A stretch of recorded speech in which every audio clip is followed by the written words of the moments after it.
like a dry bones, live through the risen Christ. Great. Take the faith of a sinner and be given life. For all have sinned and fall short of the glory of God. So that's our marker.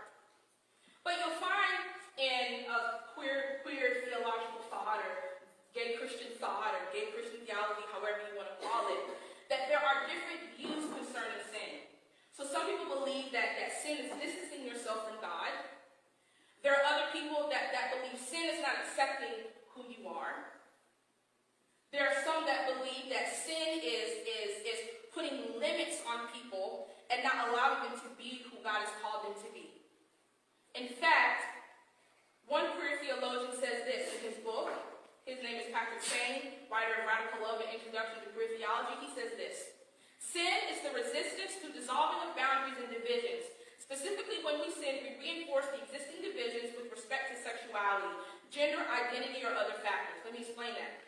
So, he believes, as a queer theologian, that God's love, he calls it God's radical love, so God's love dissolves any boundaries, all the boundaries that we place on people. So boundaries of sex and gender identity specifically. So what he's saying, that he's not saying that God's love came to redeem us.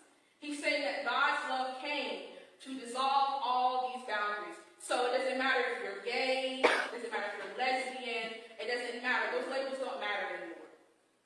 This is what, are y'all confused?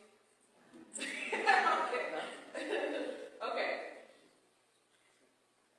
Matthew Vines, in his book, God and the Gay Christian, said this: sin is what separates each of us from God. Sin also mars the image of God in our being. But strikingly, those aren't the consequences of affirming lifelong monogamous same-sex unions.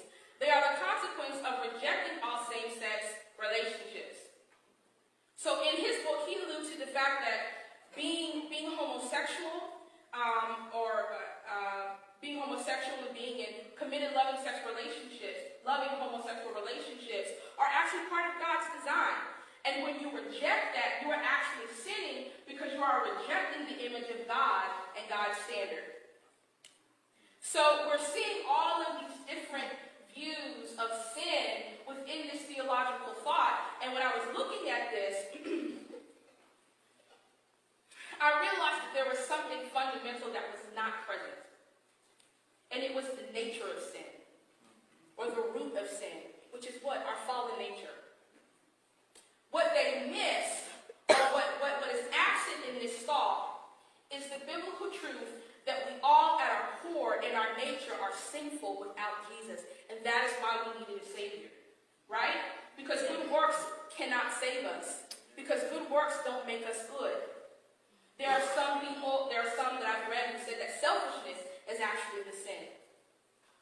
But you can be unselfish all day long, and your nature still not be redeemed, right?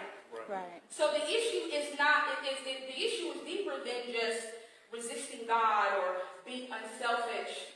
The issue is your sinful nature. And we see this in Ephesians chapter 2, 1 through 3.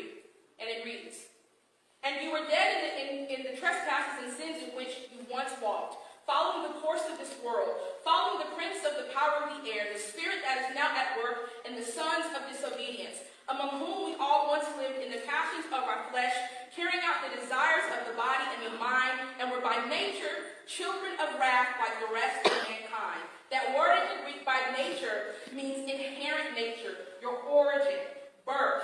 So at the core of who we are is wicked without God, right? That's not a comfortable message. And I see why I don't find this fundamental principle in queer theology. Because when you say that the human nature is at its core wicked and needs a redeemer, then that logically follows the Bible, where it tells us that the outworking of the sinful nature is greed, lust, homosexuality, sexual immorality, all of those things. So in order to avoid that, we just don't deal with the root issue of the human nature being sinful. We just want to talk about all the symptoms, but we don't want to talk about the real issue. You see what I'm saying? Yeah. And that is error. When you pervert the doctrine of sin, you ultimately pervert the reason why Jesus came. for your selfishness, he'll take care of that. He came because we were wicked. We were sinful beings who needed a perfect Savior. Boom, boom, crack. Make a dry bones live through the risen cracks. Boom, boom, crack. Take the faith of a sinner and be given life.